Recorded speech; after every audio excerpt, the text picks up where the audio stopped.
When I cheated on my wife, that horrible night when she had my phone in her hand and I wake up out of my sleep and I just see her sitting there. I know that everything is over, but this moment is seared into my brain and I cannot remove this vision from my eyes. I will always remember it and the weight of it. The way that my wife looked in that moment was defeated. It wasn't fury. She wasn't bawling her eyes out. It was defeat. It was, you have taken everything from me.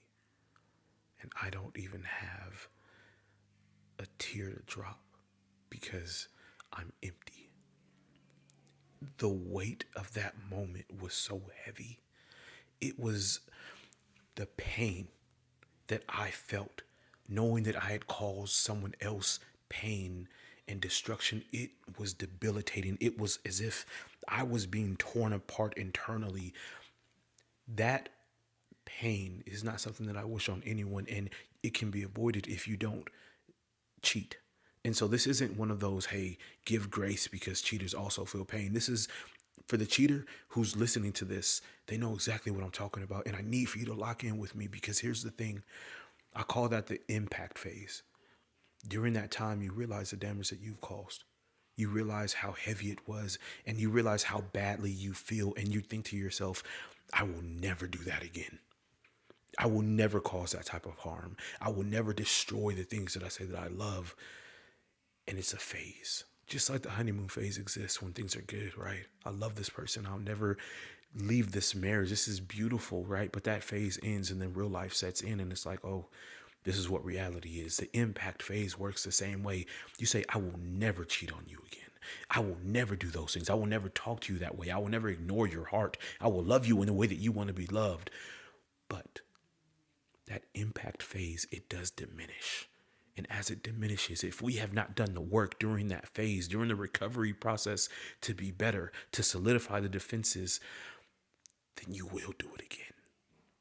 And that's why it is so important to me that you don't just make plans with your words, but that there's action behind them, that you show up consistently, intentionally, with an effort that is unmatched, and that you show yourself that, oh, I can do this no matter how hard it is because this is what I want. And when you feel like you are slipping back into a place that is not safe for you, then you exercise your vulnerability with the, hey, I'm struggling and I have a desire to do things that are not safe for me. And you have to be that open because your person needs to know what it looks like when you're going to go back down a path that's not safe for you. Because if you do not do these things, that impact phase, as big as it was, as heavy as it was, you will do it again. It's my belief that so many marriages and relationships don't make it through the recovery phase because of that exact issue. You were so serious the first few weeks. You were so serious the first few months. It was almost like you would worship the ground that I walked on, that you would be apologetic, that you would be kind and loving, and there was no defensiveness. And now it's almost as if you're back to doing those things that you did before. And the issue is that whenever we have come from a place of infidelity, of cheating, our belief here at Shift Aside is that you have to create a new normal. And in this new normal, defensiveness can't exist. The way that you used to operate in the past can't exist. The lack of love, the lack of attention to detail, it cannot exist, because if that exists, then you haven't changed. And if you haven't changed, then what am I doing here? I need for you to be vulnerable. I need for you to be honest. I need for you to speak up. I need for you to be consistent. I'm Coach Bear. I help couples and individuals break toxic cycles and walk them into transformation. I don't do this because I read it in a book. I do it because I've lived it, and I've helped countless people walk through it. Marriage takes effort, so put it in.